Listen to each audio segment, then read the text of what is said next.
The B-25 Mitchell was a rugged World War II medium bomber, famous for versatility, durability, and daring missions worldwide operations.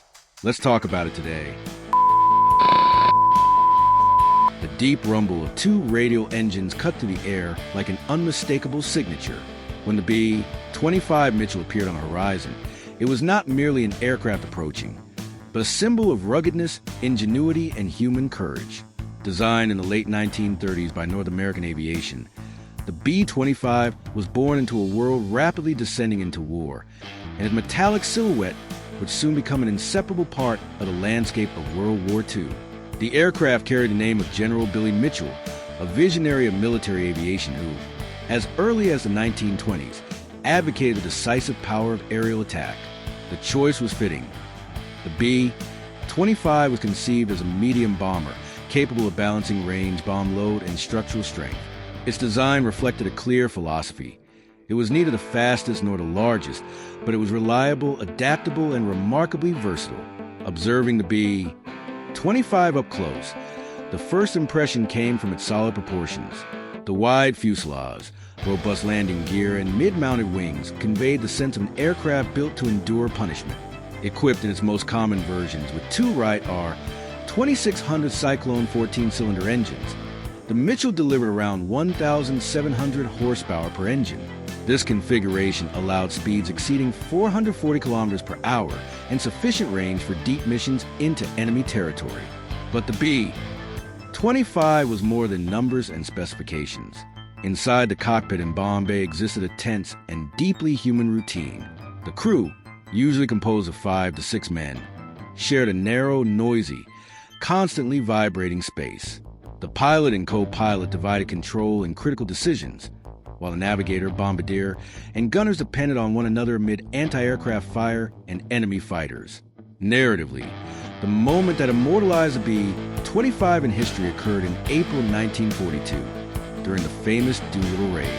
16 B-25s, modified to take off from extremely short distances, departed from the aircraft carrier USS Hornet to strike strategic targets in Japan.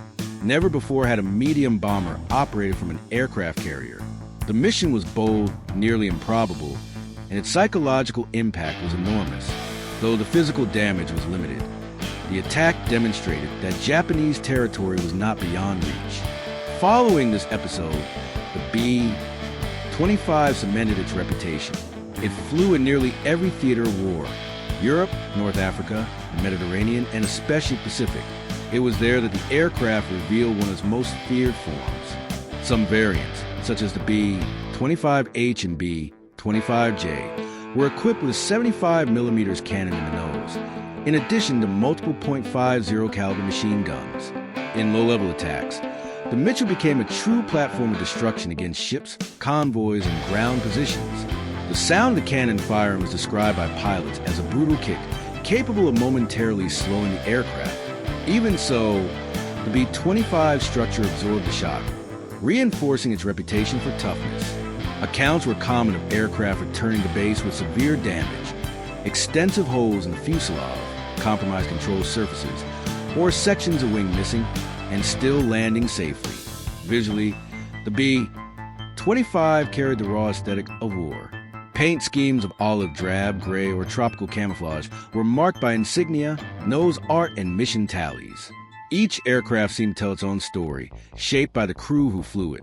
These details gave the Mitchell an almost human identity, as if each machine possessed its own personality. With the end of the war, many B-25s continued flying in secondary roles. Some were converted into transport aircraft, others into training or research platforms. In several countries, including Brazil, the B-25 served for years after 1945, further reinforcing its image as a durable and dependable aircraft. Today, when a preserved B-25 crosses the sky at air shows, time seems to slow. The deep sound of its radial engines echoes like an invitation to memory, recalling an era when aeronautical engineering advanced under pressure of survival. The Mitchell was not merely a weapon of war. It was a synthesis of technology, adaptation, and human spirit. Thus, the B-25 remains not only a chapter in aviation history, but a living narrative, written in aluminum, fuel, and courage, crossing decades to continue telling its story to those still willing to listen to the sound of its engines in the sky.